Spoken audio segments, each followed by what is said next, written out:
Muy buen día, muy bendecido. Muy contento estamos de volver a estar ahí junto con ustedes. Yo le doy gracias al Señor por esta oportunidad que nos da de poder entrar hasta donde usted está para ser bendecido. En esta mañana le enviamos un saludo muy afectuoso a la gente de nuestra congregación. No nos hemos olvidado. Todavía la iglesia está cerrada por esta situación que estamos pasando, pero Por prudencia. va a llegar prudencia. Claro. Va a llegar el momento de que sí, nos vamos a volver otra vez a abrazar, a amarnos, a querernos y a aprender la palabra juntos. Aunque yo sé que están ellos ahí al tanto No, y del y que internet. se habla con ellos por teléfono Estamos en constantemente y todo. constante contacto, sí. Así que yo espero que usted esté preparado, listo para recibir la palabra de Fíjate, el hoy. otro día yo llamé a uno de los hermanos para saludarlo, a Carlucho, y se me puso ese puchero en el teléfono, porque dice, tantos meses casi que no nos vemos, pastor. Porque es necesario, hace falta. Nosotros, gracias a Dios, tenemos una congregación de muchos años. La gente que están ahí llevan añísimos con nosotros y entonces hay un afecto, hay una familiaridad entre nosotros ya que de verdad Así es, que nos extrañamos. así es. No, no somos extraños, o sea, nuestra iglesia o el lugar donde nosotros nos reunimos no es como otros lugares que es de gente de entra y sale, que andan buscando a ver qué encuentran. No, lo de nosotros es No, un no. grupo familiar. Hay gente que lleva más tiempo ahí que yo, creo, por decir algo así. Sí, Y ya sea donde estén, estén de vacaciones, porque ahora mismo hay una hermana, Amparo, por allá está por Canadá, anda con el esposo dando una vuelta por ahí, y de allá llama para ver cómo están las cosas, para saludar, para hablar y demás. Así que de verdad sí. que los extrañamos. Sí, sabe que quería enviarle un saludo a una persona muy linda, Lina, que ella siempre está al tanto ¿Dónde está de Lina? Lina. Yo creo que está en California, me parece que está en California. Ah, Lina, la dentista. Lina la Ah, dentista, en México creo que estaba en ella. México. Bueno, un saludo, siempre la recordamos con mucho cariño. Así que, nada, vamos a oír la palabra de hoy. Sí, vamos a continuar quizás un par de mensajes más, eh, haciéndole llegar a la gente el conocimiento sobre la identidad. Es necesario que la gente aprenda a conocer quiénes son ellos en Cristo, en el Mesías, en la unción, en lo que Dios hizo, en la gracia. Porque no es lo mismo el Antiguo Testamento al Nuevo Testamento. Así es. Una vez el sacrificio fue hecho, la gente pasan a ser otra cosa diferente a lo que eran antes. Claro. Y ya en semanas anteriores hemos estado hablando de somos dioses, hemos estado hablando Somos carísimos. de que somos los carísimos de Dios, hemos estado hablando de la predestinación, de que somos salvos para siempre, lo que somos en Él, en lo que es la gracia. Que el único precio que Dios pagó fue por nosotros, por la gracia. Porque todos los demás pactos, todas las demás dispensaciones, cada vez que Dios hacía un pacto con uno de los patriarcas, lo que mandaban a buscar eran animales. A veces eran muchísimos animales, pero animales en fin. Allá una vez Salomón sacrificó 500 bueyes, no sé cuántos miles de ovejas, pero eran animales. Pero cuando Dios fue a establecer la gracia, buscó el precio más alto que pudo encontrar y lo que encontró fue la vida de su hijo. Por eso la gracia no se puede desechar, porque el sacrificio de Jesús es el fundamento de la gracia. Sin Jesús no hay gracia. Así es. Por eso la Biblia dice que Jesús estaba lleno de gracia y de verdad. Cuando su cuerpo fue partido, es igual que tú tienes una botella o un jarro, un depósito, y lo tienes lleno de agua. Cuando tú rompes ese jarro, lo que sale es agua. Pues en el caso de Jesús, cuando Él derramó su vida, dice que Él estaba lleno de gracia y de verdad. Entonces cuando Él le partieron su cuerpo, lo que salió de Él fue el establecimiento de la gracia, que es la dispensación en la cual nosotros estamos viviendo. Y no es importante, pastor, de saber quiénes somos en Él. Claro. Lo sí. que Él dice que nosotros somos en Él. Claro, independientemente de lo que esté pasando alrededor de No uno. importa. Independientemente la situación que uno esté pasando, porque Jesús le dijo al Padre en una ocasión: Padre, ellos no son de este sistema del mundo. Yo no te pido que los quites del mundo, fíjate, esa era la oración. Yo no te pido que los quites de aquí, más que los libres del mal. Porque aquí tenemos un trabajo que hacer. Entonces, hay situaciones que nos llegan a todos, directa o indirectamente, porque ahora mismo estamos pasando esta temporada, por decirlo así, de esto que comenzó prácticamente el año pasado. Y nosotros, gracias a Dios, directamente no hemos sido afectados. Pero sí tenemos gente muy cercana que han sido afectadas. Indirectamente sí hemos sido afectados. O sea, pasan las cosas porque estamos viviendo en un sistema que el apóstol Pablo dice que es malo y perverso. Y entonces hay una cosa que tenemos que entender. No como una persona te dijo a ti que era que Dios se había ido de aquí de la tierra. No, Dios no se ha ido. Pero Dios dijo una cosa: el corazón del hombre es inclinado al mal en todos sus caminos. Él lo creó así, lo formó así, para que no fuéramos muñecos. Tú y yo hoy decidimos estar aquí. ¿Ves? Sí. A Dios nadie te obligó a estar aquí, porque Dios no obliga a nadie. Pero hay otros que tampoco lo obligaron a estar hoy quizás haciendo una fechoría, matando a una persona, raptando a una muchachita, matando a una persona, violando a una menor de edad, ¿ves? Porque es así. Tú tienes la oportunidad de decidir entre hacer las cosas bien o hacerlas mal, y se trata de tú ir renovando y ir creciendo, ir madurando. Así es. Entonces, lo más preciado de Dios en su corazón es la gracia. Porque es igual que cuando tú tienes en tu casa, tú puedes tener en tu casa muchos adornos, muchas cosas, puedes tener prendas, puedes tener variedad de adornos, pero hay algunos que te costaron $15, hay otros que te costaron 25, pero hay algunos que ese es más caro que tú tienes en tu casa. Y en el caso de Dios es así, lo más caro, en el corazón de Dios lo más precioso es la gracia, porque Él dio la vida de su Hijo por ella. Fue la vida de Jesús, cuando Él derramó su vida hasta la muerte. Marcó y entonces puso señal sobre nosotros.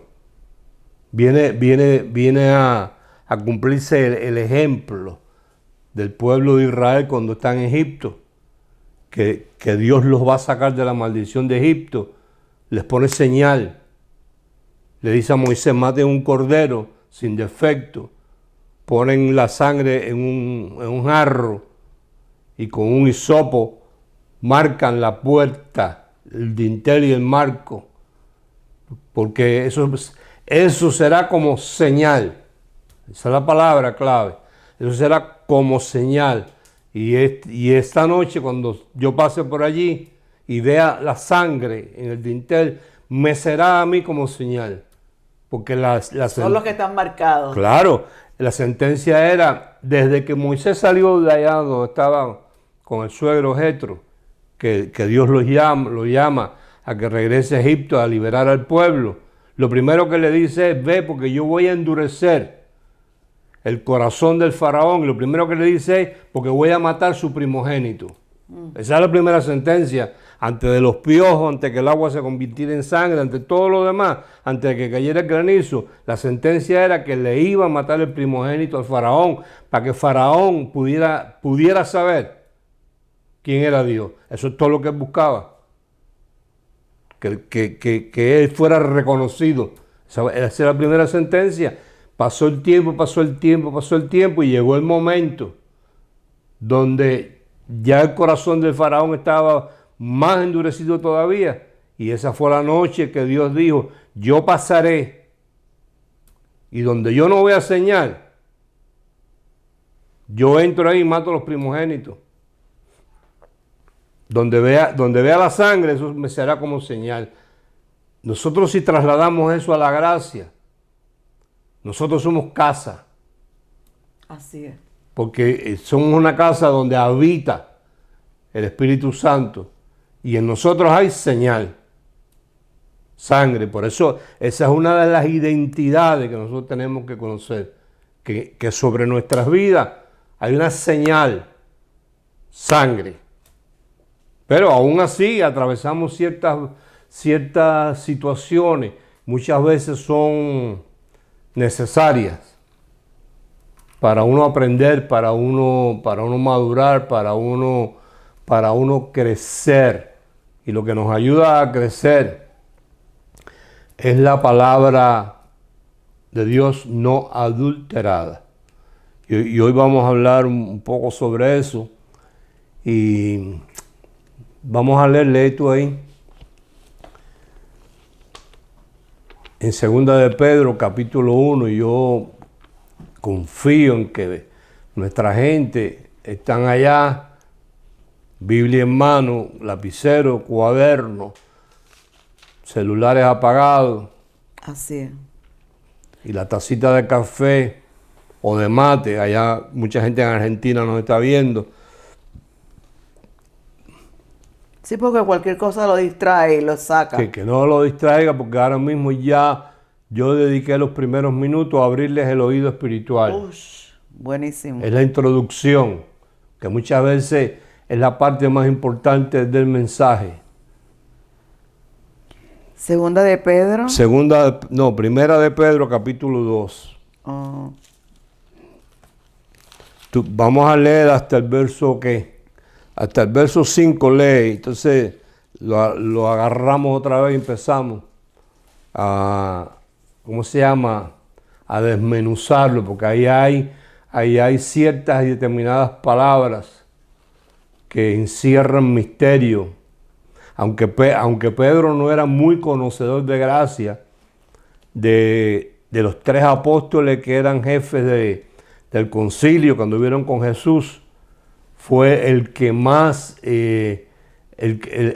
recibió los consejos de Pablo, fue Pedro.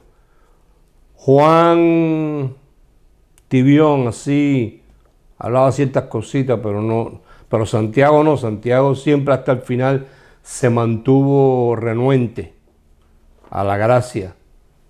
Santiago tiene buenos consejos y sería bueno que la gente tomara esta sugerencia que yo le voy a dar, que es tan sencilla, que es tan sencilla como esto que voy a decir, como cuando tú haces una carta y el encabezado siempre de la carta va el nombre de la persona.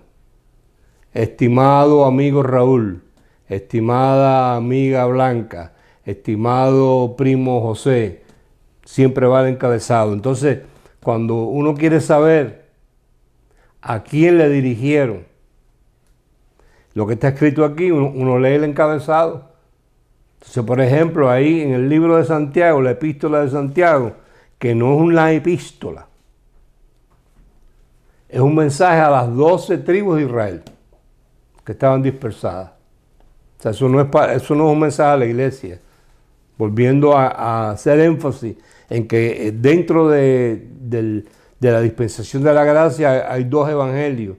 El de la circuncisión, que predicaban Pedro, Juan y Santiago, y el de la incircuncisión que predicaba Pablo. Bueno, entonces Pedro era el que más se arrimaba ahí a la gracia finalmente, que fue el que dijo, así como nuestro amado hermano Pablo nos ha hablado en casi todas sus epístolas, cosas difíciles de entender, que los inconstantes e indoctos tuercen para su propio daño, más bien sigamos creciendo en la gracia, decía Pedro. Pero bueno, tú lees ahí del 1 al 5, y entonces lo agarramos ahí, lo desmenuzamos. Dice, desechando pues toda malicia, todo engaño, hipocresía, envidia y todas las detracciones, desead como niños recién nacidos la leche espiritual no adulterada, para que por ella crezcáis para salvación.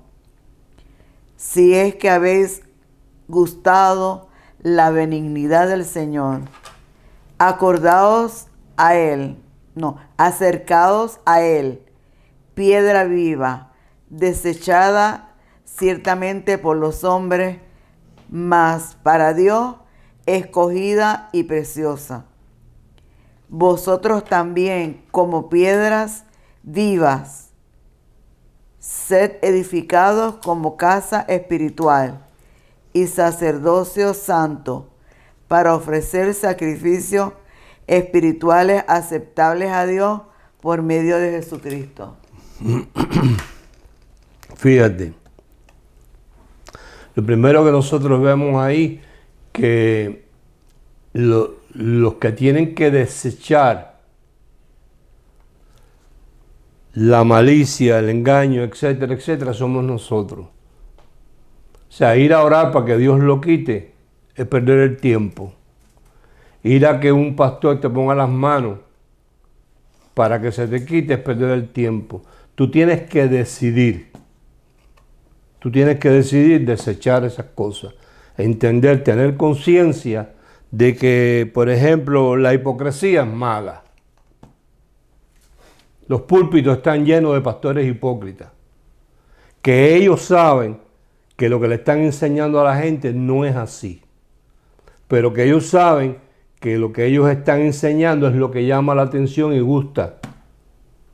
¿Ves? No son reales, no son genuinos. Entonces eso es hipocresía. Entonces hay pastores que con el correr del tiempo han sido conscientes y lo han desechado.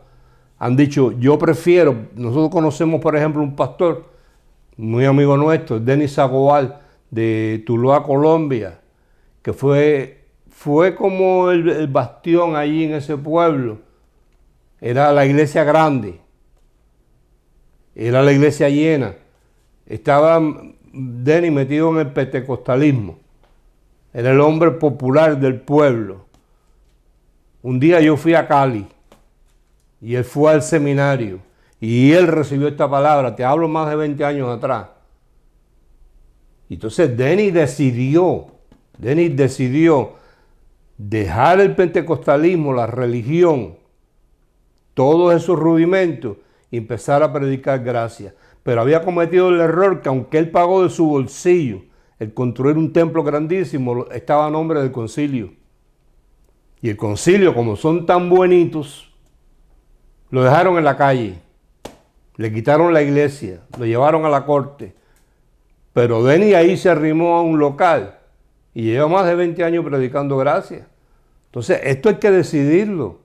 Uno es el que decide desechar. Ahora fíjate en el verso 2. Y desead. Y desead como niños recién nacidos. O sea, tienes que desearlo. Desead como niños recién nacidos la leche espiritual no adulterada.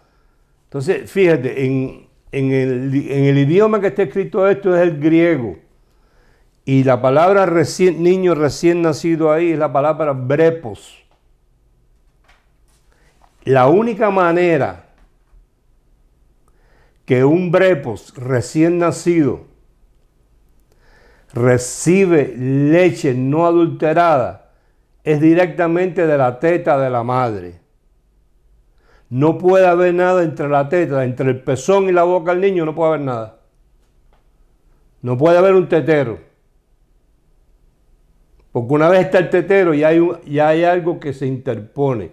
¿Por qué? Porque la leche espiritual no adulterada es lo que se conoce como el colostrum, que no es ni leche.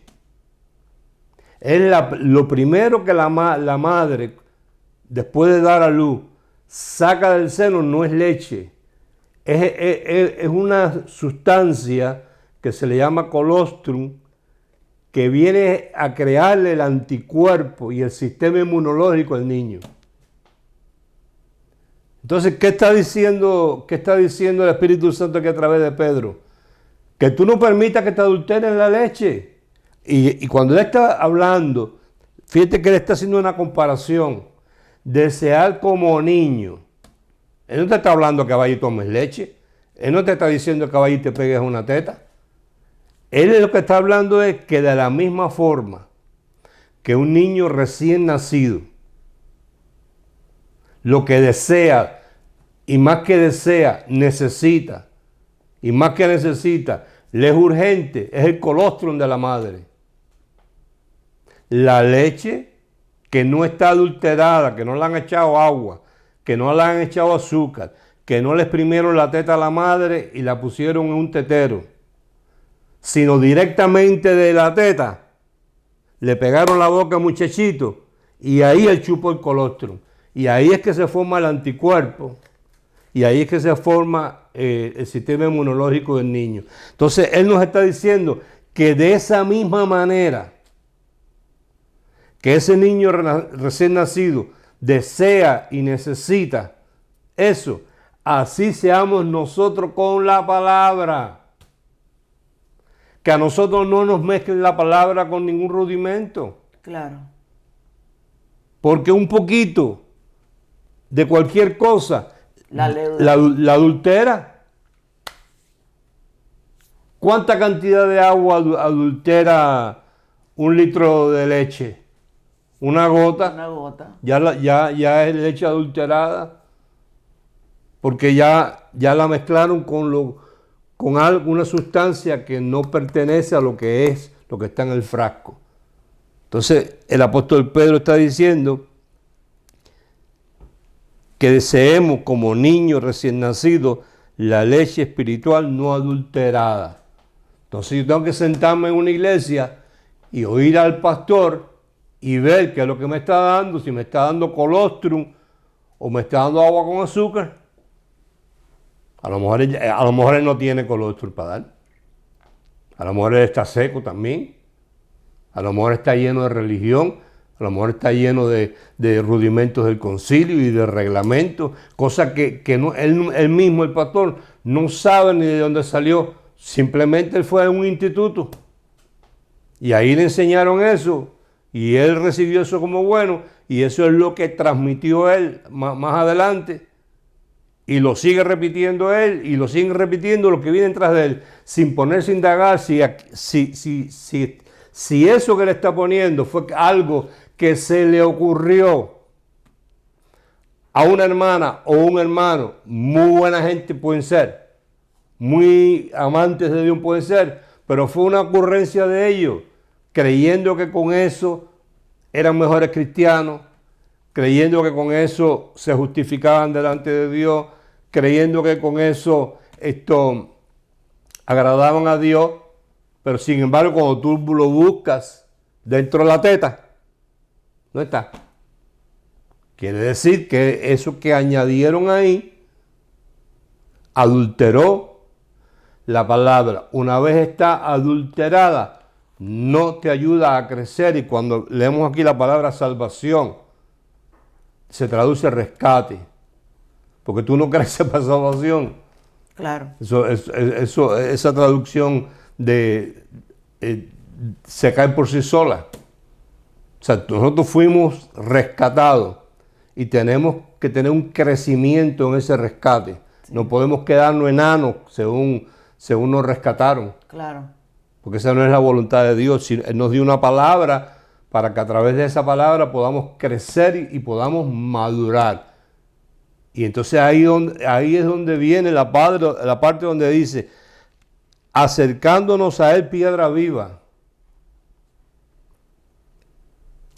desechada ciertamente por los hombres, mas para Dios escogida y preciosa, vosotros también. Fíjate con lo que nos está comparando. Así es. Con el propio Jesucristo. Vosotros también, piedras vivas. Ahora,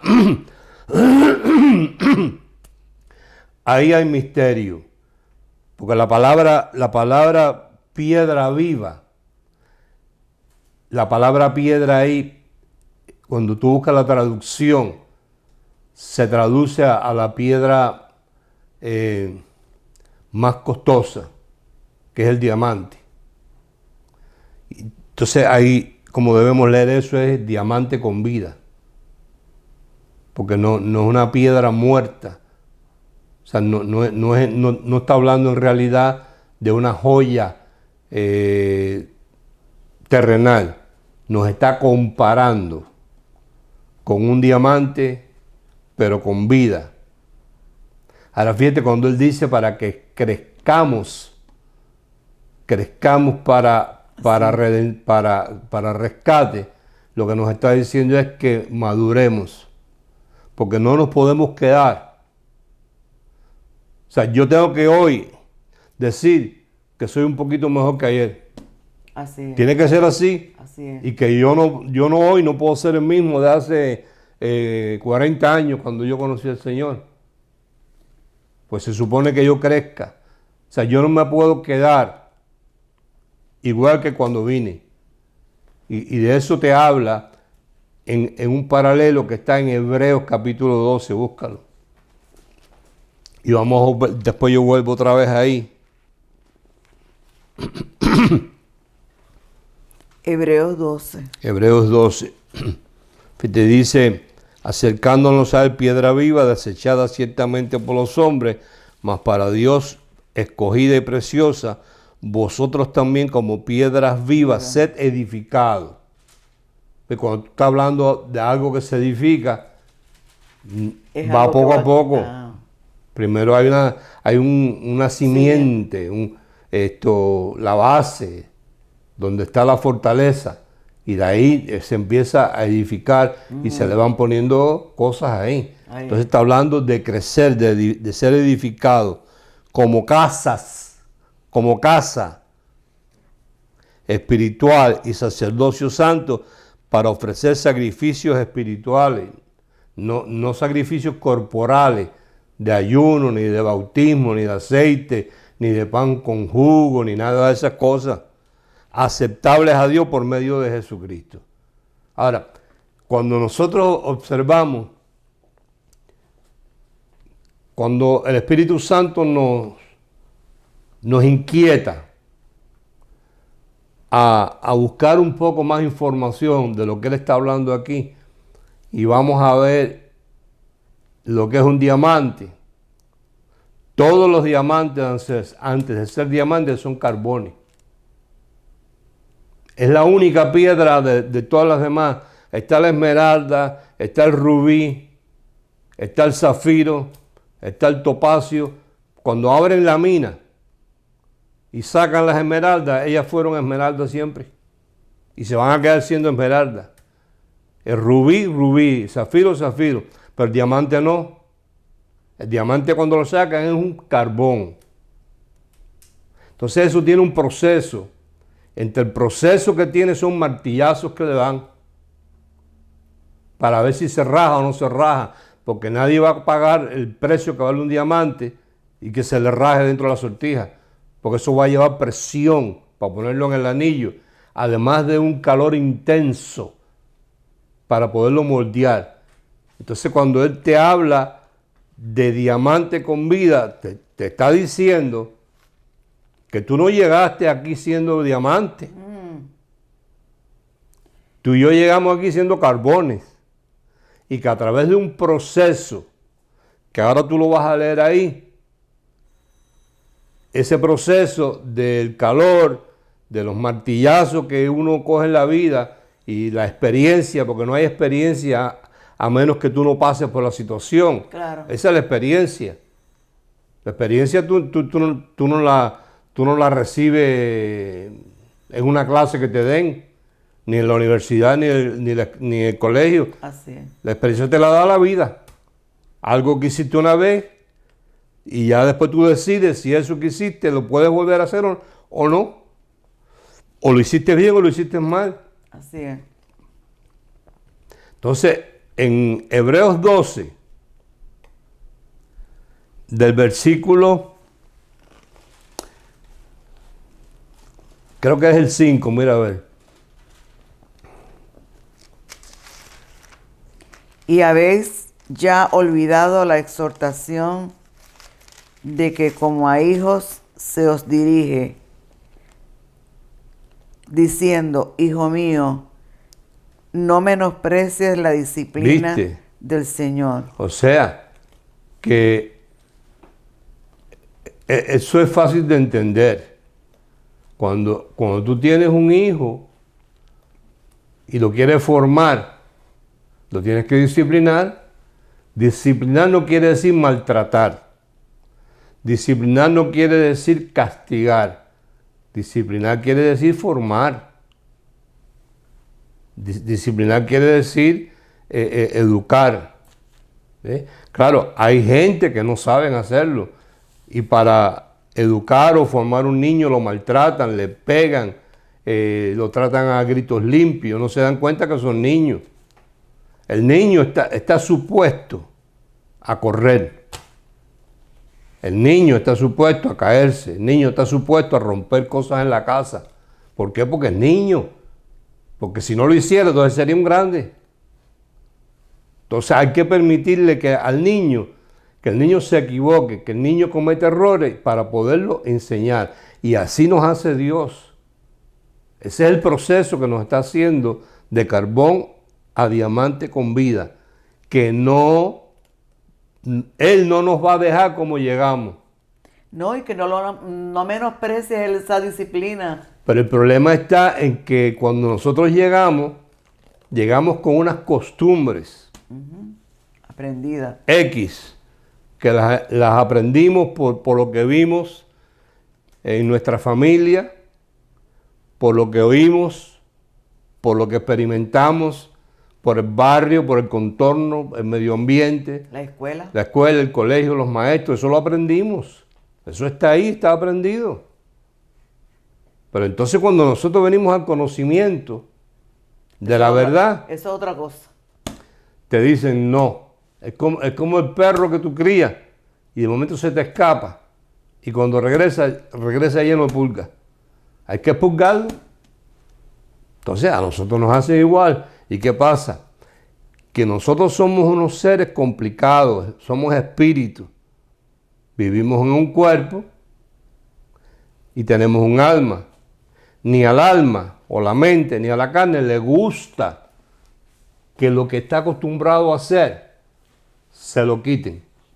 Ellos quieren seguir siendo iguales y llevar a Jesucristo dentro de una maleta.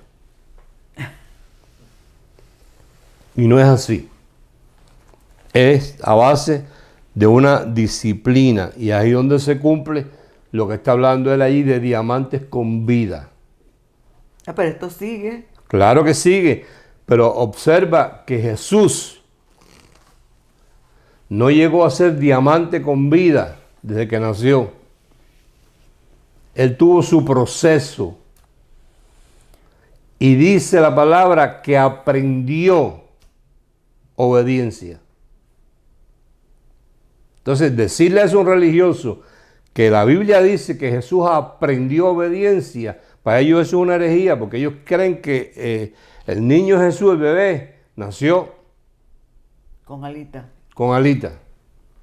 No, él tuvo que aprender obediencia. Esa es la razón por la cual él está en Getsemaní orándole al Padre, diciendo, no se haga como yo quiera, sino como tú quieras. Porque lo que él quería era una cosa, pero él sabía que el Padre quería otra. Y tuvo que aprender obediencia. Entonces ahí vemos el proceso que Jesús sufrió, el proceso que Él tuvo que pasar para llegar a ser un diamante con vida. Pues nosotros igual. Sí, dice que somos... No, es que no hay escape, no hay de otra. Es sí o sí. Porque si a ti Dios no te disciplina o te corrige, tú no eres hijo, eres bastardo. Y ahí donde tú estás leyendo lo dice. Dice, y en el 5, y habéis ya olvidado la exhortación que como hijo se os dirige, diciendo, hijo mío, no menosprecie la disciplina del Señor, ni desmayes cuando eres reprendido por Él, porque el Señor al que ama, disciplina, y azota a todo aquel que recibe por hijo. Si soportáis la disciplina, Dios os trata como a hijos, porque ¿qué hijo es aquel a quien el Padre no disciplina?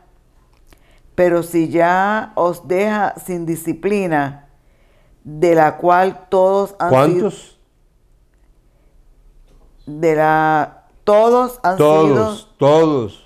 Todos han sido participantes, entonces son bastardos y no hijos. Por otra parte, tuvimos a nuestros padres terrenales que nos disciplinaban y los venerábamos. ¿Por qué no obedeceremos mucho mejor al Padre de los Espíritus y viviremos? Claro. O sea, si tus padres te disciplinaban y a la media hora de que te habían dado el regaño o a lo mejor te metieron un correazo, a ti se te olvidó ya y seguías amando a tu papá y a tu mamá, ¿cómo no lo vas a hacer con Dios si cuando Él te va a disciplinar es para tu propio bien? Así es. Entonces ahí en el verso 10 dice, aquellos ciertamente por pocos días nos disciplinaban como a ellos les parecía.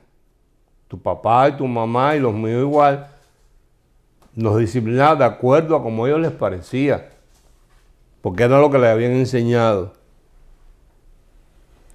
Pero para lo que nos es provechoso, para que participemos de su santidad. Es verdad que ninguna disciplina al presente parece ser causa de gozo, sino de tristeza, pero después da fruto apacible de justicia a los que en ella han sido ejercitados. Por lo cual, levantad las manos caídas y las rodillas paralizadas, y haced sendas derechas para vuestros pies, para que lo cojo no se salga del camino, sino que sea sanado. Seguid la paz con todos y la santidad, sin la cual nadie verá al Señor. Mirad bien, no sea que ninguno deje de alcanzar la gracia de Dios, que brotando alguna raíz de amargura os estorbe y por ella muchos sean contaminados. O sea, lo que nos está diciendo es que en el momento de la disciplina nadie está aplaudiendo, sino que en ese momento no es causa de gozo, porque es dolorosa, nos están arrancando, nos están quitando algo, lo cual estuvimos acostumbrados a hacerlo, y si lo hacíamos era porque nos gustaba hacerlo por mucho tiempo, ¿ves? Pero una vez nos es quitado, como es para nuestro provecho, hemos sido ejercitados en eso y viene a ser causa de felicidad. Así es. Entonces, ese es el proceso de las piedras vivas. O sea, piedras vivas no es un jingle como alguna gente lo han convertido, que lo han convertido en un saludo muchas veces.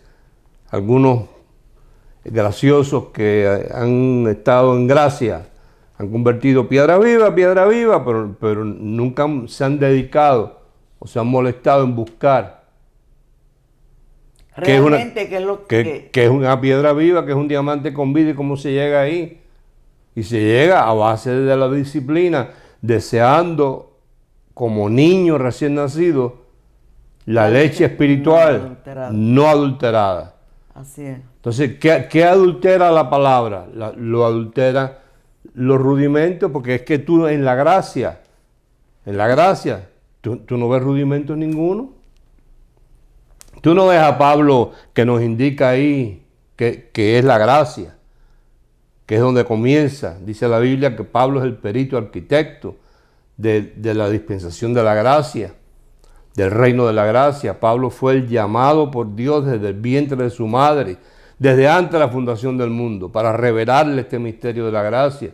A Pablo lo trasladaron al tercer cielo, yo no sé si corporalmente o en espíritu, la Biblia no lo dice, y allí le hicieron entender cosas que como lo que le hicieron fue entender, no le dijeron cómo se decía.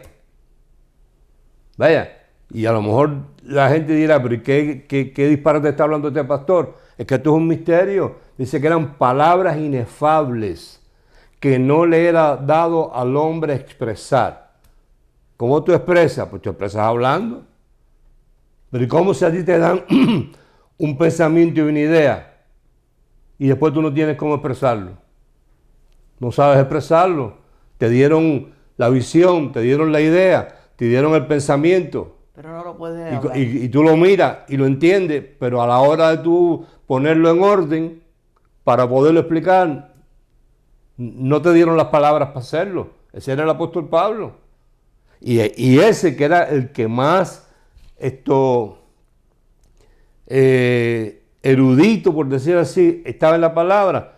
Tú no lo ves diciendo, celebremos Santa Cena de ahora en adelante todos los domingos por la noche o por la mañana. Tú no ves a Pablo hablando de ayuno. Tú lo que ves a Pablo diciendo es, a mí no me mandaron a bautizar, sino a predicar el evangelio. Así es. Y Pablo te habla de que hay un solo Dios, una sola fe y un solo bautismo, que es el del Espíritu Santo. Entonces, cuando metemos dentro de la palabra esos rudimentos, estamos anulando la palabra para que el rudimento venga a ser más importante que la palabra. Tú quieres ver cosas más ridículas que decirle a la gente que la hostia y el jugo es el cuerpo y la sangre de Jesús. Eso, además de ser una blasfemia, es una ridiculez, porque si fuera tan fácil y tan sencillo, entonces yo digo que todo el tiempo Dios lo perdió por gusto. Pues entonces fue en vano. Fue en vano. ¿Para qué tanto lío, tanto rollo, y tanta persecución a Jesús y tanto martirio y tanto sufrimiento y tanto derramamiento de sangre? Gotas de sangre, sí. ¿Para qué? Si finalmente íbamos a resolver los domingos por la noche con un pedazo de hostia sintética hecha allá en la China. Porque ya en las iglesias evangélicas protestantes no es ni como antes, que te daban una galletica o compraban un pan y lo partían poco a poco, más o menos simulando.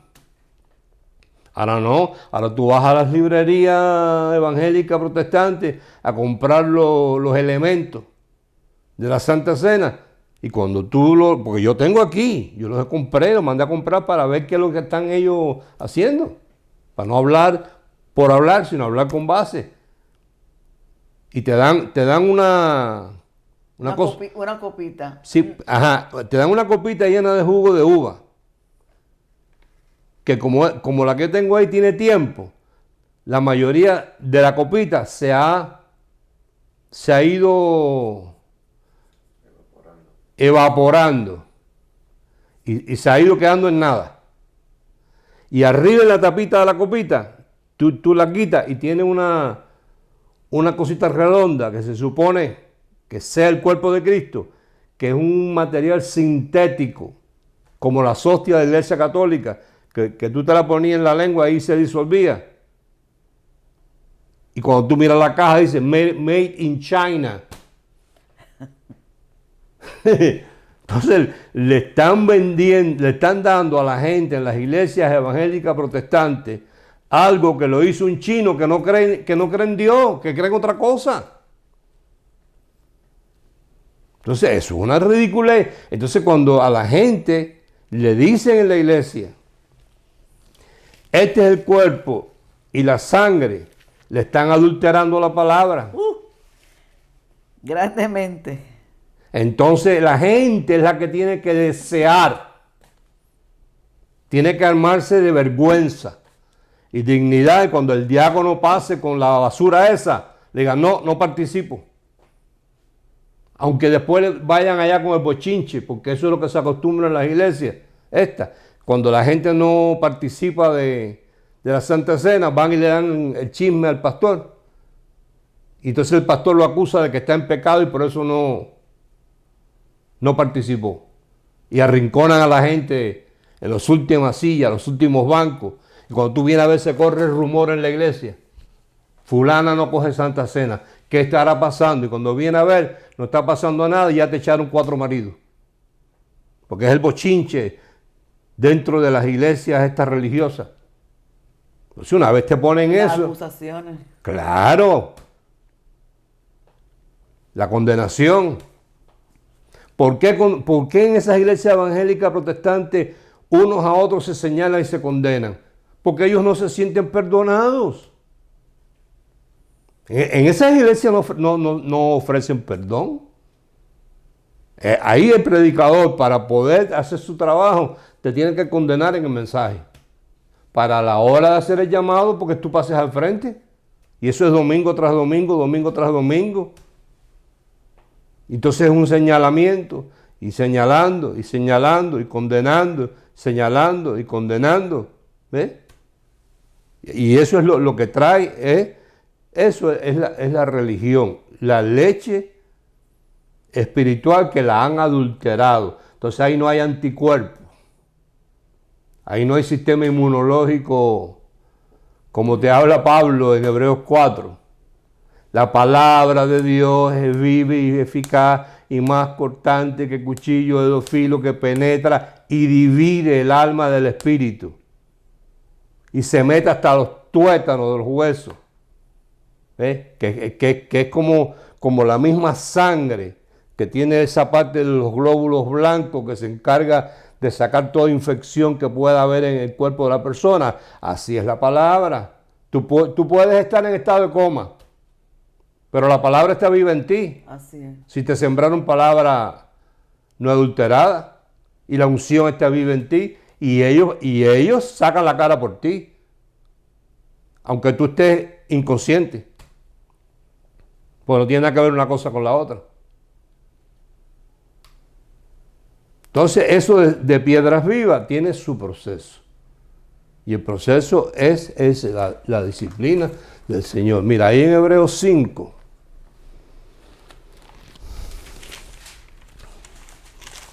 Ahí hay una listica.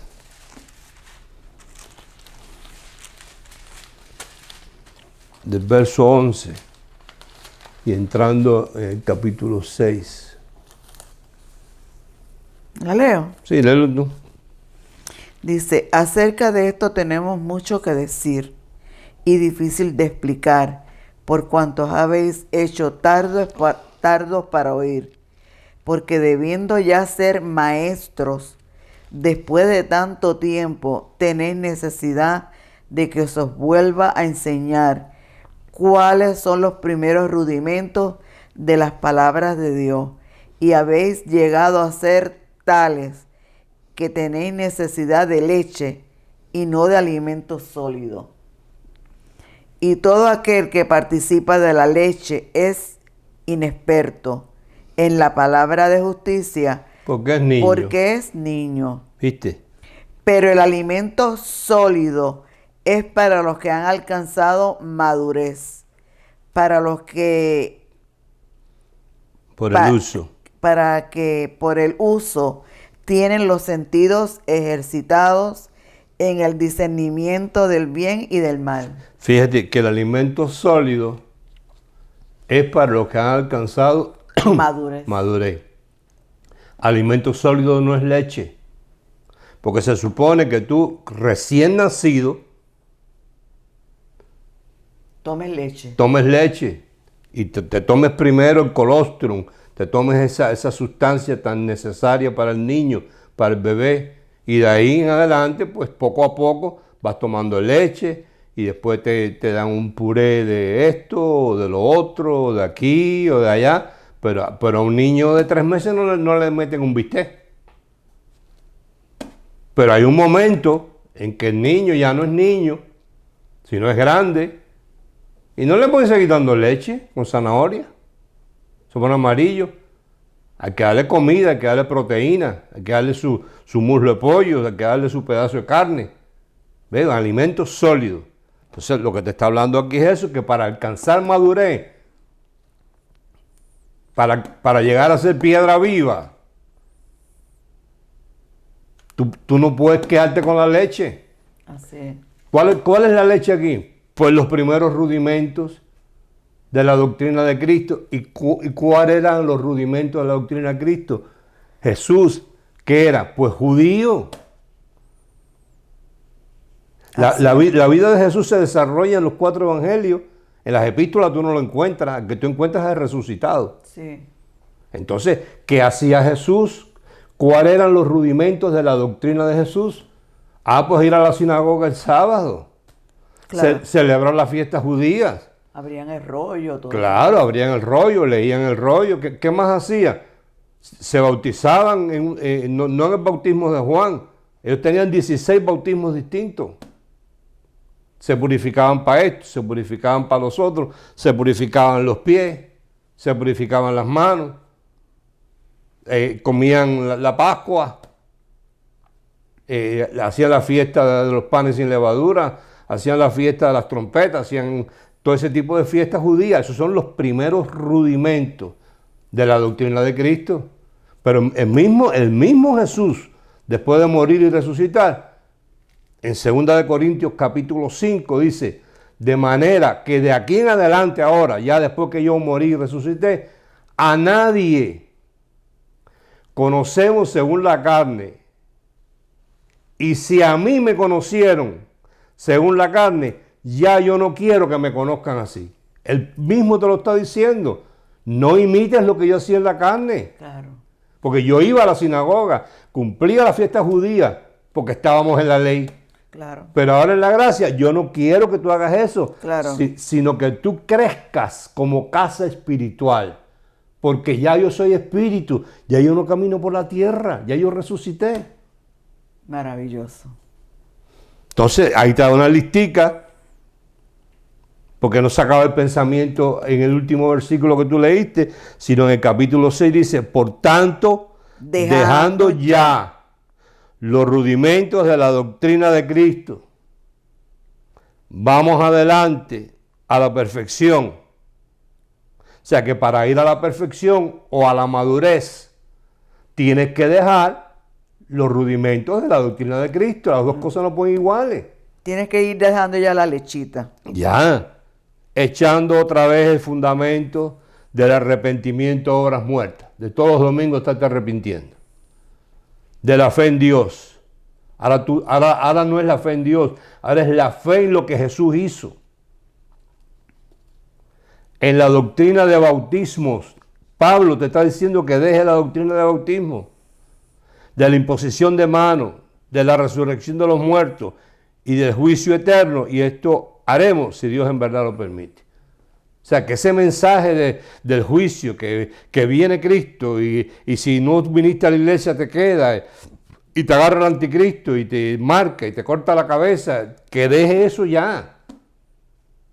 Que la gente lo que necesita es conocer lo que ellos son. Y eso se llama identidad. Importante. Si tú no conoces identidad, a ti cualquiera te enreda, te hace un cuento Y nosotros conocemos gente que llevan 20, 20 y pico, y 30 y 40 años sentados en una iglesia y los disparates que dicen son horribles. Aquí en este pueblo de Miami un pastor muy famoso, Alberto Delgado, que sale por enlace y todo. Y lo digo porque él lo dice públicamente, no es porque yo lo esté acusando. Que dice que el infierno está lleno de cristianos. Ahora, yo quisiera que él me explicara, cuando dice que Cristo vive en nosotros, cómo que esos que Cristo vive en ellos están en el infierno. Entonces, cualquiera, claro, te involucra cualquiera y que no sabe dónde está parado. Claro, porque no tiene identidad. Cuando tú conoces que tú eres predestinado para salvación, que Dios antes de la fundación del mundo te escogió y te predestinó en amor, ¿cómo tú vas a parar en el infierno? Aunque te portes mal. Porque si te portas mal te disciplinan, pero no te matan. Así es. Es igual que tú tienes un hijo y no quiere bañarse. Entonces tú no lo ahogas adentro de un charco de agua. Ah, no quieres bañarte. Ven y te ahogo aquí en la playa. O que no quiere ponerse zapatos. Entonces tú le coges los pies y se los quema con una plancha. Tú no haces eso a un niño tuyo. Entonces Dios, que te creó y te formó en un cuerpo de esta categoría, que es tan malo, va a estar nada más que vigilándote. Para cuando tú cometas un error, el más mínimo, echarte en las pailas del infierno y te achicharres allí. No, Señor. Dios te predestinó en amor, entonces tú tienes que conocer tu identidad. Así es. Si Él te hizo su imagen y semejanza y eres un Dios, ¿cómo tú vas a estar en el infierno? Si uno de nosotros cayera en el infierno, que eso está cerrado, el infierno se destruye.